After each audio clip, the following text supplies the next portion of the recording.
C'est le rendez-vous immanquable de cette rentrée automobile 2025. On est aujourd'hui au Salon Automobile de Lyon et l'occasion de découvrir les principales nouveautés attendues sur cette fin d'année. Et on les découvre tout de suite dans ce nouveau numéro d'En route pour demain. En route pour demain, sur BFM Business et Tech & Co. C'est un salon qui monte en puissance ces dernières années. On est aujourd'hui au Salon Automobile de Lyon qui a lieu tous les 2 ans et la précédente édition avait connu un grand succès. En effet, en 2023, c'était à peu près 77 000 visiteurs qui s'étaient réunis ici au Palais Eurexpo de Lyon, un chiffre en hausse de 17% par rapport à l'édition précédente. La force de ce salon, si on compare avec le Mondial de l'Auto à Paris, c'est d'attirer finalement aujourd'hui quasiment toutes les marques automobiles, le tout dans un espace un petit peu plus à taille humaine, ce qui permet comme ça d'observer les principales nouveautés des différentes marques, voire des modèles de très grand prestige. On retrouve bien sûr les principales marques françaises, à commencer par Renault qui est venu avec les dernières R5, R4, Scénic ou encore Symbiose, mais par contre pas de nouvelles Clio au programme. Les marques du groupe Stellantis sont aussi en rendez-vous. On a un énorme stand Peugeot, mais également Citroën, Opel ou encore Fiat. Chez Citroën d'ailleurs, on pourra observer une des principales nouveautés attendues en cette fin d'année, le nouveau Citroën C5 Aircross, un véhicule très attendu et en plus made in France puisqu'il est produit à l'usine de Rennes. Sur le stand Suzuki, on peut aussi découvrir le premier SUV 100% électrique de la marque japonaise, le e-Vitara, qui est en cours également de lancement commercial. Et vu qu'on parle d'électrique, sur le stand voisin de Toyota, on peut aussi découvrir pour la première fois en France les nouveaux CHR+, 100% électrique, et la version restylée du BZ4X. On peut aussi citer 2 grandes stars françaises de cette fin d'année, puisqu'on peut découvrir l'Alpine A390, le premier SUV et qui plus est 100% électrique d'Alpine, et un modèle lui aussi made in France puisqu'il sera produit à l'usine de Dieppe. Et sinon, sur le stand Peugeot, derrière moi, la star sera certainement elle, la nouvelle Peugeot 208 GTI convertie à l'électrique. Elle avait été dévoilée lors de la course des 24 heures du Mans. Alors ce n'est pas une marque française, mais Nissan est présent aussi avec une nouveauté produite en France, la nouvelle Nissan Micra, qui est tout simplement une cousine de la Renault R5. Un modèle d'ailleurs dont il est amusant de reconnaître les différences, similitudes avec sa cousine française au losange, et un modèle qui sera aussi produit à l'usine de Douai. Ce salon de Lyon, ça va être aussi l'occasion de rattraper les principales nouveautés qui ont été présentées au salon de Munich qui avait lieu il y a quelques semaines, et notamment chez les marques allemandes. Chez Volkswagen, on peut notamment découvrir le nouveau T-Roc, mais il y a aussi l'ID Polo, la future petite citadine électrique de la marque allemande et qui est en version camouflée. De quoi faire un petit peu patienter avant sa présentation définitive. Chez BMW, on pourra ainsi retrouver le nouveau iX3, le SUV, même chose 100% électrique, très attendu notamment pour entrer dans une nouvelle dimension en termes d'autonomie, de performance de recharge, bref de capacité électrique chez BMW. Chez Audi, c'est un autre SUV particulièrement attendu, le nouveau Q3 en version également Sportback, qui est la star certainement du stand de la marque Osano. Et chez Mercedes, on pourra admirer les merveilleuses courbes de la nouvelle CLA, elle aussi 100% électrique. Comme sur un grand salon automobile, on a aussi des concept cars. On retrouve notamment le Skoda Vision E qui préfigure un futur break 100% électrique, et du côté de chez Opel, le Mokka en version GSE Rally, comme une version un petit peu comme ça futuriste d'une voiture du rallye dans un futur, on espère, proche.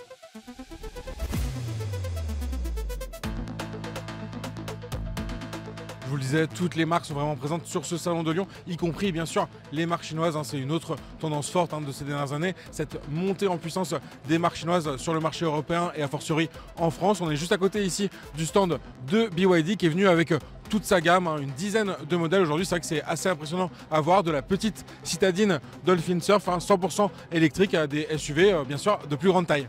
Alors la Dolphin Surf, c'est bien sûr attendu comme une voiture citadine assez abordable. On est quand même sous les 20 000 € en prix de départ, et donc nul doute qu'elle va quand même attirer de nombreux curieux sur ce stand du Salon de Lyon. Alors c'est parfois compliqué de s'y retrouver dans ces noms de modèles, parce que vous savez, il y avait déjà une petite compacte, la Dolphin, qui existait chez BYD, et désormais c'est aussi une citadine avec l'ajout de l'appellation Surf, et donc ça donne la Dolphin Surf, cette petite citadine 100% électrique qui démarre sous les 20 000 € et elle attire ici tous les regards du public. Alors c'est vrai qu'on attend particulièrement ces marques chinoises sur des voitures électriques abordables, hein, mais l'autre tendance c'est aussi qu'elles se lancent de plus en plus dans l'hybride. Hein. En fait, pour faire simple, l'Europe applique des surtaxes douanières sur les véhicules électriques produits en Chine. Et donc finalement aujourd'hui, vendre des modèles en motorisation hybride, c'est à la fois surfer sur une forte tendance du marché. Aujourd'hui l'hybride ça représente plus d'une vente sur deux en France, mais également en quelque sorte contourner ces droits de douane en étant capable de proposer des véhicules à des prix assez abordables. Et c'est le cas avec cette grosse nouveauté présentée par BYD sur le salon, la SEAL 6 DMI Touring. Donc Touring, c'est pour le côté carrosserie break, elle est aussi disponible en berline. Et donc SEAL 6 DMI, c'est pour désigner en fait le fait DMI qu'elle est en motorisation hybride rechargeable avec plus de 1000 km qu'on peut réaliser sur un plein avec à la fois la batterie électrique et le plein d'essence. À côté du stand de BYD, on retrouve une autre marque chinoise, XPeng, qu'on peut présenter en quelque sorte comme un Tesla chinois. En effet, ils vont apporter énormément de technologies à bord, des grands écrans tactiles, et ils sont aussi plus ou moins spécialistes de la conduite semi-autonome, voire bientôt autonome. Donc là, même chose, plein de similitudes avec la marque américaine qui est aussi présente d'ailleurs sur ce salon de Lyon. XPeng se veut aussi un spécialiste de la charge ultra rapide. En marge du salon, la marque a fait une démonstration d'une recharge express 10 à 80% en 12 minutes. Pour se rendre compte, actuellement on tourne plutôt autour de 30 minutes, on va dire, sur les voitures électriques commercialisées actuellement. L'autre enjeu pour ces marques chinoises, BYD, XPeng, c'est aussi de produire en Europe, encore une fois, pour éviter les surtaxes douanières. Quand vous produisez en Europe, vous n'allez pas être touché par ces droits de douane supplémentaires. XPeng vient justement de confirmer la production de ses premiers modèles dans une usine en Autriche. On en parle tout de suite avec le directeur marketing de XPeng France, Thomas Rodier. Bonjour Thomas. Bonjour. Donc on a assisté à cette expérience de recharge rapide, on rappelle 10-80% en 12 minutes. Ça c'est une des grosses forces de XPeng dans la proposition sur les voitures 100% électriques. Ouais, c'est énorme, c'est un vrai changement en fait dans l'expérience des clients, puisque c'est vrai que l'autonomie a toujours été un peu un frein pour passer à l'électrique, le temps d'attente à la borne. À partir du moment où vous avez un véhicule qui charge aussi rapidement, là on l'a vu, 10-80 en 12 minutes, finalement vous pouvez faire votre voyage longue distance, vous arrêtez toutes les 2 heures, comme recommande évidemment la sécurité routière, et puis charger même pas jusqu'à 80%, vous pouvez, notre planificateur vous permet d'optimiser votre voyage et des fois vous allez charger jusqu'à 70. Oui, on le rappelle, il y a vraiment un ordinateur de bord qui va vous permettre de calculer votre trajet. Fait. Il y a un planificateur qui va vous conseiller les meilleurs moments pour vous arrêter, les meilleurs endroits, permettre de sélectionner les bornes également, évidemment à haute puissance, pour pouvoir bénéficier de la charge la plus rapide possible. On se dit même, pour ceux qui ne se rendent pas compte, aujourd'hui sur un 10-80% on est plutôt sur un standard à 30 minutes. Donc là 12 minutes c'est pour se rendre compte un peu de la révolution. 30 minutes ça commence à être des voitures qui chargent vraiment fort. On va dire que la moyenne c'est plutôt 40, parce que ce qu'il faut voir c'est que vous avez ce qu'on appelle le pic de charge, vous allez atteindre la puissance qui est donnée par le constructeur, et puis après c'est une courbe donc ça redescend. Bien sûr. Ce qui est intéressant sur les XPeng G6 et G9, c'est que c'est plus une courbe en fait, c'est un plateau. Donc même sur une borne pas très puissante, allez disons 150, vous allez charger à 150 pendant toute la charge. Ce qui fait que vous allez vraiment gagner beaucoup de temps également, même sur des bornes un peu moins puissantes. Vous n'avez pas besoin de chercher des bornes ultra puissantes. Vous serez gagnant quoi qu'il arrive, vous chargerez entre 2 et 3 fois plus vite que n'importe quel autre véhicule sur le marché. Alors, vous l'avez dit, les critères aujourd'hui de choix pour le public, c'est peut-être l'autonomie, justement ce temps de recharge. 12 minutes, on arrive presque à un extrême où c'est trop rapide pour une pause déjeuner par exemple. Alors, on peut brider ce temps de recharge. Alors ce qui est intéressant, c'est qu'on arrive maintenant à des cas où nos premiers clients nous disent du coup il faut que j'aille débrancher la voiture, ce qui n'était pas le cas avant. On prenait son temps. Donc, mais voilà. Ça fait partie des choses qui vont changer effectivement la perception des gens, ne serait-ce que par rapport à l'autonomie. Avant, on voulait remplir sa voiture pour pouvoir faire 1000 km avec son bon vieux diesel. Là, c'est une nouvelle expérience où vous rechargez un peu votre voiture dès que vous êtes arrêté pendant votre pause. Donc en fait, ça ne change rien, si ce n'est que vous gagnez en confort. Vous êtes moins fatigué en arrivant parce que vous n'avez pas de bruit, vous n'avez pas de vibration, et puis le plaisir de la conduite électrique, on n'en parle pas suffisamment, c'est vraiment aussi un plus quand on passe à l'électrique. L'accélération disponible immédiatement, les reprises, Mais voilà, le confort avant tout. Voilà, quand on est dans une électrique, on est vraiment dans un cocon. C'est pas le même voyage qu'avec une voiture qui vibre et qui fait du bruit. On découvre sur ce salon de Lyon une belle nouveauté, hein, la nouvelle berline P7 Plus. Ouais, tout à fait. Voilà, qu'est-ce que vous pouvez nous dire sur ce modèle et Écoutez, qu'est-ce qui peut arriver en Europe? Écoutez, les clients connaissent la marque parce que ça fait déjà plus de 10 ans qu'on est en Chine et on fait beaucoup de berlines en Chine. Les consommateurs chinois sont très friands de berlines et on nous a réclamé à corps et à cri une berline puisque on a pas mal de rouleurs qui ne veulent pas faire le compromis de passer en SUV. Un SUV sera jamais aussi efficient qu'une berline. Donc pour vraiment les purs électriques qui veulent le plus d'autonomie possible, ils nous réclamaient une berline. Elle est là, c'est la P7 Plus, elle sera livrée au printemps 2026. Elle va charger en 12 minutes également et elle promet une autonomie bien supérieure à ce qu'aujourd'hui proposent nos SUV. Donc on a hâte de voir ça sur les routes françaises. On a hâte de voir ça. Sujet aussi très important, hein, vous venez de confirmer la production en Europe de modèles XPeng. Donc ça ouvre des perspectives super intéressantes, bien sûr, sur le développement des ventes. Et puis en France, on a bien sûr la problématique du bonus écologique qui est reliée, on va dire, à cette production locale en Europe. Vous confirmez un peu ce... Oui, nous l'objectif, c'est déjà de pérenniser notre présence en Europe. On est déjà vendu dans 18 pays en Europe. Donc avoir un outil industriel en Europe devient quelque chose d'absolument nécessaire.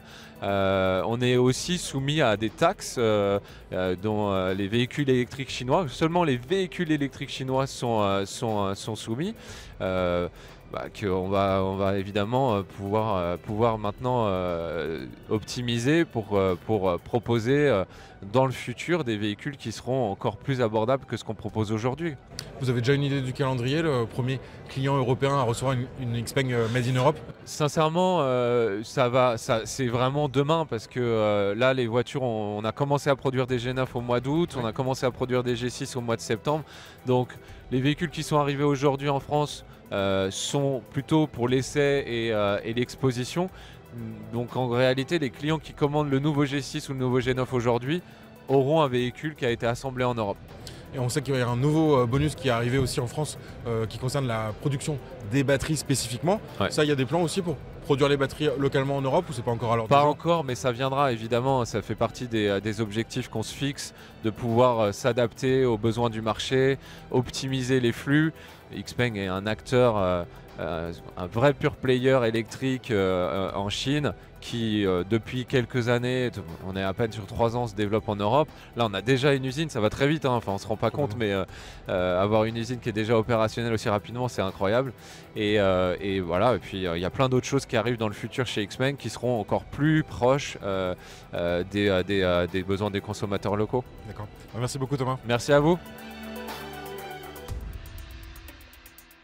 MG est également venu en force sur ce salon de Lyon avec quasiment toute sa gamme. On retrouve notamment le Cyberster, son roadster 100% électrique pour rêver un peu, mais aussi des modèles beaucoup plus rationnels, des SUV ou la petite compacte 100% électrique MG4. Alors MG, si vous suivez un peu l'histoire de l'automobile, vous devez vous dire que c'est une marque britannique, vous avez tout à fait raison, mais en fait depuis 2006 elle appartient au groupe chinois SAIC et c'est comme ça que depuis quelques années cette marque MG elle s'est relancée en Europe et particulièrement en France avec ses modèles 100% électrique et hybride, mais pour l'instant uniquement produit en Chine. Et un nouveau MG qui est désormais plutôt bien implanté en France puisque la marque elle s'apprête à livrer son 100 millième véhicule sur notre territoire.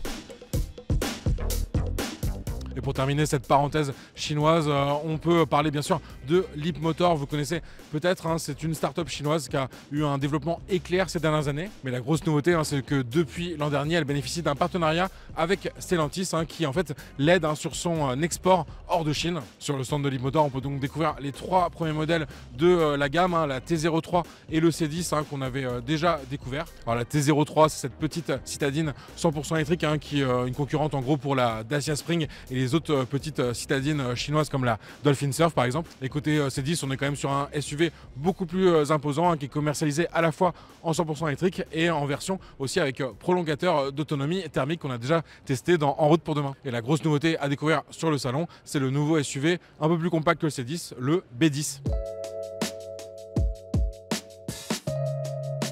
Ce salon automobile de Lyon, c'est aussi l'occasion de rêver un peu avec un espace prestige où en fait on va retrouver différents stands de marques premium, voire de luxe. Porsche est par exemple venu avec pratiquement toute la gamme, la Taycan ou le Macan qui est récemment passé au 100% électrique, et puis également une magnifique Porsche 911 et les Cayenne et Panamera. Chez Maserati, personnellement j'ai eu le coup de cœur pour la MC Pura qui est en fait le nouveau nom de la MC20, le petit coupé sportif de la marque au Trident. On retrouve aussi les prestigieuses marques britanniques comme McLaren bien sûr qui est venu avec ses célèbres sportives, ou encore Aston Martin avec une nouvelle version du SUV DBX en version sport, la version S. On retrouve également les deux marques de luxe du groupe Volkswagen avec Bentley et juste à côté un petit stand Lamborghini où on peut notamment observer la nouvelle Temerario qui est en fait la remplaçante de la Lamborghini Huracan. Quand on parle de voitures sportives ou de luxe, on peut bien sûr pas faire l'impasse sur Ferrari. On s'est justement rendu sur le stand de la marque au cheval cabré. Je suis avec Francesco Bali, directeur général Europe de l'Ouest pour Ferrari. Bonjour Francesco. Ciao Julien, benvenuto in Ferrari. Merci beaucoup, on découvre aujourd'hui ce merveilleux stand du Salon de Lyon. La grosse nouveauté, on peut le dire, c'est la nouvelle Amalfi. Est-ce que vous pouvez nous dire un peu les principales caractéristiques? Oui, tout à fait. C'est la première de la Ferrari Amalfi ici en France. On est ravis de la voir parmi les salons de l'automobile ici à Lyon avec la Puro Sangue, aussi la 296 spéciale. L'Amalfi c'est un V8, avec 640 chevaux. 20 chevaux en plus par rapport à la Roma, qui est la voiture qu'on a lancée dans le 2019 à laquelle s'est inspiré, mais on a un complètement nouveau design à l'extérieur et particulièrement à l'intérieur avec des évolutions assez intéressantes. Par exemple, les volants avec les boutons de démarrage qui maintenant retournent à être physiques. Donc ça, c'est un feedback qu'on a reçu par notre clientèle qui est aussi avec des autres boutons sous les volants qui sont retournés physiques et très appréciés. Les dual cockpit qu'on a repris comme concept de la Ferrari Puro Sangue est aussi l'écran central. Donc une voiture assez polyvalente avec comment dire, une utilisation vraiment intéressante et qui plaît beaucoup à notre clientèle française. On a hâte de voir comment le public français justement va accueillir ce nouveau modèle. Vous avez parlé justement du Puro Sangue. Est-ce qu'on peut faire un premier bilan de ce lancement qui était très attendu, le premier SUV Ferrari? On sait que ça a fait beaucoup réagir, mais a priori le public est au rendez-vous. Oui, c'est une voiture qui a eu un succès extraordinaire. Une voiture où la polyvalence dont j'ai parlé aussi avec l'Amalfi, donc comme voiture GT, c'est encore plus extrême parce que clairement on a 4 portes, 4 roues motrices. Donc c'est une voiture idéale pour partager la passion de la marque avec les amis et avec la famille. Et c'est une voiture qui a eu un succès, je dois dire, vraiment intéressant.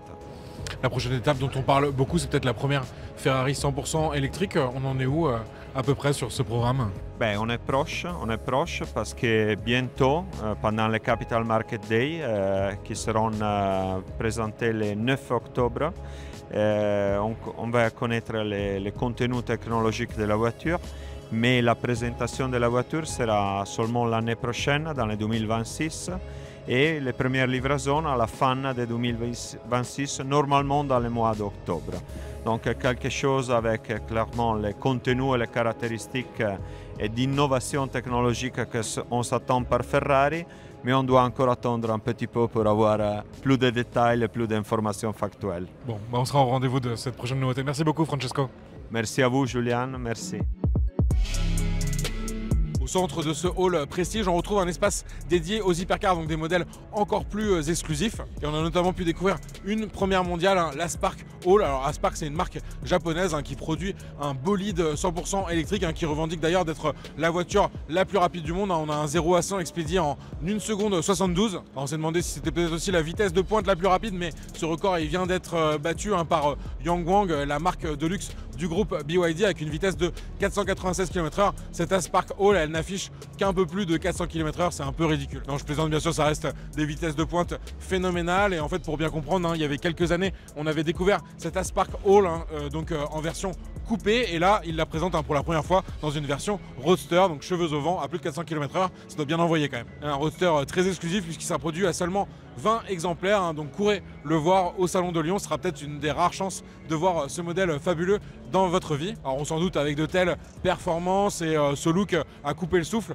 on est quand même sur des standards de prix à plus de 3 millions d'euros, assez largement, un peu comme la Bugatti Chiron qui est exposée juste derrière la Spark, et juste à côté vous pouvez aussi admirer une magnifique Lotus Evija, 100% électrique pour le coup, celle-ci, un modèle placé juste en face de la marque britannique qui a aussi été rachetée par un groupe chinois récemment, et c'est tout simplement la première fois qu'on peut l'observer sur un salon en France.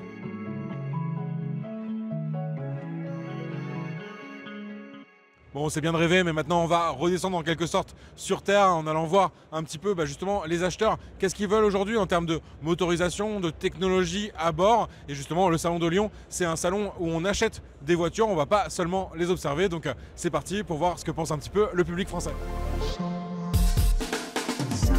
On a fait le tour des différents stands. Ici, on est dans le hall réservé aux véhicules d'occasion. Et bien sûr, sur les stands des véhicules neufs, on trouve de nombreux clients potentiellement intéressés par ces nouveaux véhicules. Motorisation, électrique ou non, marque chinoise ouvert ou pas, on allait leur poser quelques questions. Donc vous êtes ici sur le salon, vous cherchez un véhicule en particulier?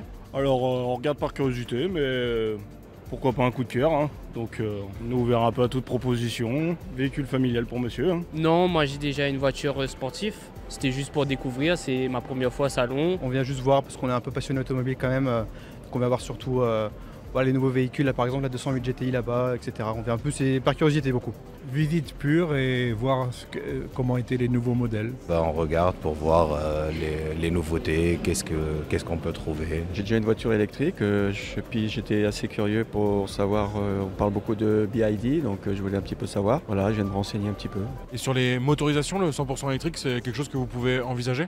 Totalement, vraiment pour tout ce qui est pour aller au travail, pour aller faire nos courses, vraiment c'est totalement possible. Peut-être plus pour les voyages où là il y aura peut-être un petit couac, mais pour tout ce qui est quotidien, vraiment aucun souci là-dessus. Alors nous on est 200% thermique. D'accord. 200% sportif, l'hybride non à cause du poids que l'on traîne sur autoroute et que ça sert à rien, à part monter la consommation. Oui, pourquoi pas, mais pour l'instant je suis un petit peu frileuse, c'est toujours pareil, c'est une question de budget aussi, hein, donc à voir, à réfléchir. Alors on est assez ouvert, surtout sur l'hybride, alors l'électrique un peu moins. Qu'est-ce qui finalement vous bloquerait, on pourrait dire comme ça, sur le 100% électrique? Alors on va dire l'autonomie pour partir en vacances déjà. Déjà c'est un truc vachement rédhibitoire. Les bornes de rechargement, qu'il n'y en a pas tout le temps. Et puis ça a autant de coûts qu'une voiture essence, donc c'est pas ma priorité, on va dire. On est contre rien au départ, au niveau énergie. Et les voitures électriques sont hors de prix, tout le monde le dit, même les petites voitures sont très chères. Donc voilà quoi. On voit aussi pas mal de stands de marques chinoises sur le salon. C'est quelque chose que vous envisageriez ou même chose, ils sont un peu trop récents, vous avez des doutes un peu peut-être sur la fiabilité? Les trop récentes, ouais, un petit doute quand même pour savoir quand même à la durée, voir s'il y a des petits moteurs un peu faibles, on va dire. Vraiment les meilleurs modèles qu'on a vus, c'est les Chinois, la vérité. On a des voitures avec plus de luxe mais qui coûtent moins cher. Je suis allée sur leur stand là, donc il y a 5-10 minutes de cela, c'est pas mal, c'est vrai, mais ça ne m'a pas convaincue. Des voitures quand même entre 45 000 et 78 000 euros, donc par rapport à des voitures françaises, Peugeot ou Renault, non, je ne trouve pas que ce soit vraiment beaucoup plus intéressant en fait. Alors pour le moment, je pense que les châssis européens, voire français, sont excellents depuis toujours et que les copies resteront encore des copies tant qu'ils n'arrivent pas à copier correctement les voitures. Sur les technologies à bord, il y a des choses qui vous attirent dans les voitures modernes? Oui, tout ce qui dit écran, tablette, genre GPS et tout, franchement, là-dessus ils font fort. Les sièges chauffants pour moi qui est tout le temps extrêmement froid, le volant chauffant aussi qui me sert énormément. Le confort, tout ce qui est modernité niveau son et tout ça. Et les nouveautés, l'aide de stationnement, c'est des trucs à côté, les massages et tout ça dans les voitures, mais ça reste un plus. Moi je pense qu'elles se ressemblent un petit peu toutes, hein. Voilà quoi, à part peut-être au niveau du son, et puis bon, peut-être au niveau des écrans. Moi j'ai vu la 3008 Peugeot, maintenant qui ont un écran très long, qui est assez sympa aussi. Mais bon, moi je suis pas trop attiré là-dessus, ça m'intéresse pas trop.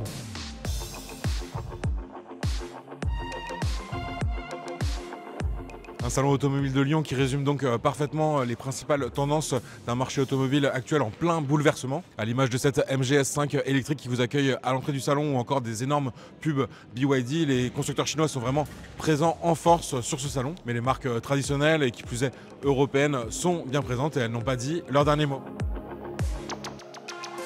L'intérêt de ce salon, c'est justement de réunir l'ensemble des acteurs et en particulier des distributeurs automobiles et donc idéal pour le public pour se faire un aperçu de l'offre actuelle en matière de voitures neuves et même de voitures d'occasion.